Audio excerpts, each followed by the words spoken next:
भारतीय नव वर्ष की नवरात्रि के शुभ अवसर पर परम पूज्य श्री धर्मदास शास्त्री जी के कर कमलों द्वारा पिछले 15 सालों से अंधेरी पश्चिम में भव्य सप्तचंडी महायज्ञ का आयोजन किया जा रहा है।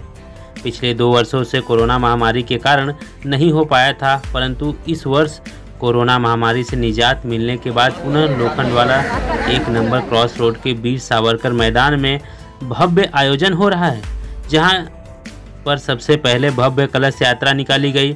इस कलश यात्रा में बड़ी संख्या में महिलाएं व पुरुषों ने हिस्सा लिया और सभी ने एक साथ मिलकर माता रानी के जयकारे लगाए।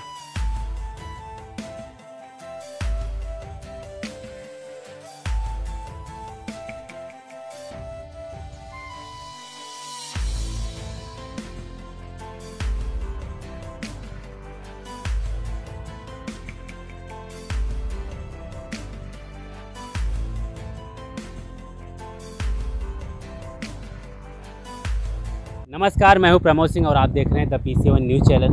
आज चैत्र नवरात्रि की पहला दिन है और यहाँ पे आप मेरे पीछे देख सकते हैं कि माता की दिव्य मूर्ति यहाँ पे पंडाल में सजी हुई है और आज से हिंदू वर्ष नव वर्ष की शुरुआत होती है। मैं यहाँ पे दिखाना चाहूँगा कि यहाँ पे आने वाले दिन में यज्ञ हवन के लिए विधिवत सजावट की गई है। बहुत सारे हवन करने के लिए कुंड बनाए गए हैं, जहाँ पे भक्त आएंगे बड़ी संख्या में और हवन करेंगे।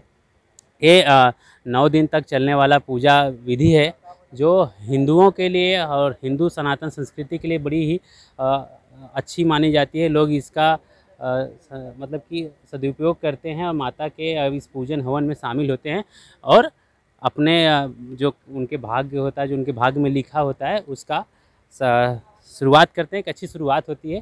तो मैं यहाँ पे पंडाल में आप देख सकते हैं कि माता की भव्य मूर्ति है, इसका पूजा पाठ यहाँ पे चालू हुआ है। यहाँ पे कलश यात्रा भी निकाली गई, एक लंबी कलश यात्रा निकाली गई। हमारे साथ रविंद्र जी हैं, उनसे हम बात करेंगे कि हिंदू नव वर्ष और ये आज के जो पहला दिन है चैत्र नवरात्रा का, तो हिंदुओं के लिए कितना महत्वपूर्ण रखता है। तो सबसे पहले आपका मेरे चैनल में बहुत बहुत स्वागत है रविंद्र जी। क्या कुछ कहना चाहेंगे? आज ये कलश यात्रा निकाली गई यहाँ पे और इतना दिव्य सजावट हुआ है, यहाँ पे माता का मूर्ति की स्थापना की गई है। सबसे पहले तो मैं समस्त हिंदुओं को, सनातन धर्म के जो अनुयायी हैं उनको जो भारतीय नववर्ष है उसकी बहुत बहुत शुभकामनाएं देता हूं। और मैं समस्त देशवासियों को आज इस शुभ घड़ी में आह्वान करना चाहूँगा कि आप अपने धर्म के प्रति कट्टर बनिए, देश और राष्ट्र के प्रति कट्टर बनिए, क्योंकि आने वाला समय अगर आप जातिवाद और प्रांतवाद में उलझे रहे तो आपके लिए कोई भी देश नहीं है। जिस तरीके से आज जो हादसा हो रहा है, जो इस तरीके से घटनाएं होती जा रही हैं, ये हिंदुओं के लिए एक चिंतन का विषय है। और जिस तरीके से हिंदू समाज घटते चला जा रहा है, ये बहुत ही सोचनीय है। और मैं चाहूँगा कि समस्त हिंदू जो देशवासी हैं वो एकत्र हों, एकता का परिचय दें और प्रांतवाद और जातिवाद, मैं दोबारा कहूँगा, प्रांतवाद और जातिवाद से ऊपर उठ करके सब लोग एकत्रित हो करके अपने धर्म के प्रति निष्ठावान हैं।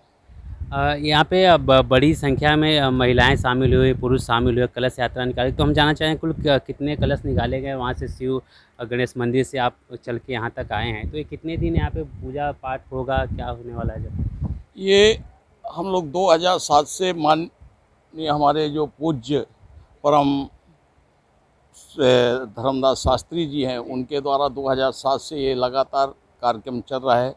और पिछले 2 साल कोविड की महामारी की वजह से कार्यक्रम नहीं हो पाया और आज मुझे वापस खुशी है कि उस महामारी से निजात पाने के बाद हमने एक भव्य कार्यक्रम का आयोजन किया है। और जिस तरीके से आप लोग देख रहे हैं, लोग कितने उत्सुकता से यहाँ पे आए हुए हैं और बहुत ही ये 9 दिन तक कार्यक्रम चलते रहेगा, जहाँ पे मतलब ये क्षेत्र के और मैं चाहूँगा क्षेत्र के बाहर के लोग भी इसमें आकर के अपना योगदान प्रदान करें। ठीक है, जिस तरह से पूरे देश में आज हर्षोल्लास के साथ नवरात्रि का चैत्र नवरात्रा का शुरुआत हुआ है, हिंदू नववर्ष मनाया जा रहा है, उस विधि विधान से यहाँ पर भी बड़ी ही भव्य रूप से सजावट की गई है। रविंद्र जी कह रहे हैं कि लोग बड़ी संख्या में आएँ, इसमें शामिल हों और माता के चरणों का में मस्तक झुका के प्रसाद लें। तो रविंद्र जी, मैं ये भी जानना चाहूँगा कि आप जुड़े हुए बीजेपी से भी जुड़े हुए, आप बीजेपी के नेता हैं, तो उस माध्यम से पूरे देश को क्या एक संदेश देना चाहेंगे आज नवरात्रा के अवसर पर? मैं यही कहूँगा कि पूरे देश के समस्त सनातन धर्म को मानने वाले ये जो हमारी धार्मिक प्रथा है उसको बनाए रखें, और जिस तरीके से आज जो लोग जागरूक हुए हैं हिंदुत्व के ऊपर, उसी तरीके से वो आगे बढ़ें। और समस्त देशवासियों को मैं वापस इस नववर्ष की शुभकामना देना चाहूँगा। और ये हमारा जो सनातन धर्म है, ये इसका एक अलग महत्व है कि कब कौन सा तिथि और त्यौहार मनाया जाए। जिस तरीके से आप देखते हैं, ये जो हमारे यहाँ पे एक परंपरा चली है ये विदेशी नववर्ष मनाने की, उस नववर्ष में और इस नववर्ष में अंतर कितना है। ये नववर्ष वो है जहाँ पे पेड़ से लेकर के पौधे तक एक नए जीवन का शुरुआत करते हैं, और एक वो है हम हर्षोल्लास के साथ, खुशी के साथ लोगों का खाना पीना गाना बजाना करके ये मनाते हैं। और सुबह से हमारा ये त्यौहार होता है। और ये एक वो होता है कि जो मांस मदिरा का पान करके सड़क में लौटते हैं। तो मैं चाहूँगा कि विदेशी संस्कृति का परित्याग करके अपनी संस्कृति, जो हमारी संस्कृत धरोहर है, जो हमारी संस्कृति इतनी अच्छी है, जो विश्व में प्रचलित है, उसको माने, ना कि विदेशी संस्कृति को। देश में कोरोना लॉकडाउन में बहुत सा पूजा पाठ मंदिर बंद हो चुका था। अब उसके बाद ये भव्य आयोजन हुआ है। तो रविंद्र जी, अब ये कोरोना के बाद ये पहला शायद भव्य आयोजन है जो इस तरह का लोगों को, हिंदुओं को मतलब पूजा पाठ करने का अवसर मिला है। तो इसके ऊपर आप क्या कहना चाहेंगे? मैंने बताया आपको कि बहुत ही लोग उत्सुक हैं, और जिस तरीके से आपने आज भीड़ देखी है, बहुत लोगों के अंदर एक 2 साल से जो एक बंदिश हो गई थी महामारी की, उससे निजात पाने के बाद आज बहुत ही लोग खुशी से आज यहाँ पे शामिल हुए हैं, और सभी लोगों को मैं धन्यवाद देना चाहूँगा। ठीक है, जिस तरह से आप हिंदुओं को एकजुट होने की बात कर रहे हैं, तो अभी बहुत टाइम से कुछ ऐसा मतलब हुआ नहीं कि दिखे असर, लेकिन अब 2014 से मोदी जी के आने के बाद ये चीज़ें देखने को मिल रही है। तो अभी एक movie I the Kashmir files, तो उसमें बहुत सारी ऐसी चीज़ें दिखाई गई कि लोगों के मन में जो दर्द था, जो वो नहीं जान पाए थे, वो दर्द छलक रहा है। तो ऐसा क्या है उस मूवी में, ज़रा उसको देखिए, हमें 30 साल से नहीं, पिछले कई वर्षों से, और कई वर्षों से नहीं बोलूँगा, कई 100 सालों से हमें जो हमारी हकीकत थी उसे अपरिचित रखा गया है। और कश्मीर फाइल में जिस तरीके से नरसंहार हुआ है, और मुझे दुख इस बात का है कि पिक्चर दिखाने पे और पिक्चर देखने वाले असामाजिक हो गए, मगर जिन्होंने ऐसा नरसंहार किया वो असामाजिक नहीं हुए। ये दुख की बात है इस देश में।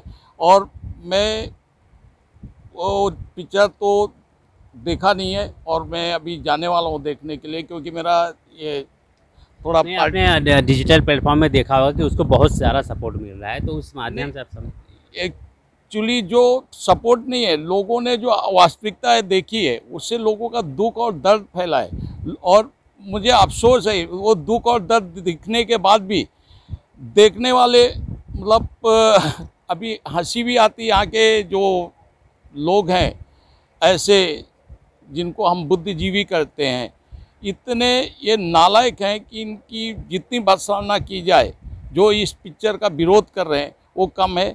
क्योंकि जो अगर कोई घटना घटी है, किसी भी व्यक्ति या विशेष समुदाय के ऊपर भी घटती है, अगर उसको दिखाया जाता है, लोगों को समझाया जाता है कि भाई इससे समाज का संतुलन बिगड़ता है, तो कौन सी गलत बात है। अगर देखने के बाद कोई उपद्रव या कोई घटना घटती है तो वो समझ में आता है कि ये सांप्रदायिक पिक्चर है। मगर जिस तरीके से लोगों ने संयम बरता, इतनी वत्साना देखने के बाद, उसके बावजूद केवल देखने वाले आरोपी हो गए इस देश में, तो इससे बड़ी विघटना क्या कहा जा सकता है। ठीक है, अभी लाइक जैसे कि आपने फिल्म को लेकर कहा, अभी बहुत सारे लोगों ने ये भी कहा कि इसको कई राज्यों में टैक्स फ्री कर दिया गया है और टैक्स फ्री कर देना चाहिए। इस पर केजरीवाल का एक बयान आया था कि इसको यूट्यूब पे डाल दो, सब फ्री में देख लेंगे। ऐसा है, केजरीवाल जैसा नालायक नेता मैंने आज तक देखा नहीं है। एक झूठा और फरेबी, और मुझे देश का दुर्भाग्य है कि लोग ऐसे फरेबियों के जंजाल में फंस जाते हैं। मैं अभी 2 दिन पहले दिल्ली से आया हूँ। अगर देश में सबसे बड़ा ठग स्टेट है तो इस समय वो दिल्ली है। ठीक है, आपको भी बीजेपी में एक मंत्री पद का दिया गया है, तो उसके लिए मैं आपको बधाई कहता हूँ। तो आप अब उसको कितना मतलब तरीके से निभा रहे हैं, उस पे कितना करोगे? मुझे जो जवाबदारी भारत सरकार के द्वारा दी गई है, मैं लगातार अपने कार्य के चक्कर में पूरे देश का दौरा कर रहा हूँ और मेरी कोशिश ये है कि मैं जितना से ज़्यादा लोगों के काम आ सकूँ, लोगों का काम कर सकूँ, तभी वो जिम्मेदारी मैं समझूंगा कि मैंने सही तरीके से निभाया। आने वाले दिन में मुंबई में चुनाव है महानगर पालिका का, तो उसमें आपका कितना रोल होगा, किस तरह से जवाबदारी होगी? नहीं, अभी मुझे तो 3 स्टेटों की जो जवाबदारी दी गई थी, मुझे जो उत्तर प्रदेश में बुंदेलखंड की जवाबदारी दी गई थी, मैं बहुत खुश नसीब हूँ कि बुंदेलखंड के सारे प्रत्याशी जीत करके आए और उसी का वजह से कि भारत सरकार ने मुझे आज इस पद पर पहुँचाया। ठीक है, आखिरी में चलते जाते देशवासियों को और क्या नवरात्रा के विशेष पे शुभकामनाएं? मैं पुनः एक बार पूर्ण देश के निवासियों को आज जो ये हमारा नववर्ष है उसकी बहुत बहुत शुभकामनाएं देता हूं और आशा करता हूं कि सभी लोग अपने संस्कृति को, अपने धर्म को, अपनी निष्ठा को बनाए रखेंगे और इसमें ये जो आज हम कार्य करने जा रहे हैं उसमें हमें सहयोग दें। माता जिनको याद करे वो लोग निराले होते हैं। हिंदू नववर्ष और चैत्र नवरात्रा का आज पहला दिन है और यहाँ पे आपने देखा कि बहुत विधिवत कलश यात्रा निकाली गई और सजावट किया गया है। यहाँ पे हम आपको दिखाना चाहेंगे कि माता का यहाँ पंडाल सजा हुआ है और माता जी यहाँ पे बैठी हुई हैं साक्षात। अगर आप भी मुंबई में हैं और यहाँ आ सकते हैं, ये लोखंडवाला सर्कल के पास में ही है, वीर सावरकर मैदान है जहाँ पे माता जी का पंडाल सजा हुआ है। तो माता जी के आप दर्शन कर सकते हैं। आप अपनी इच्छा, मनो इच्छा यहाँ पे जो होगी वो पूर्ण हो जाएगी। आप माता के चरणों में आइए और उनका आशीर्वाद लीजिए और प्रसाद ग्रहण कीजिए। कैमरा पर्सन सुरेंद्र के साथ Pramod Singh, the PCO news, Mumbai.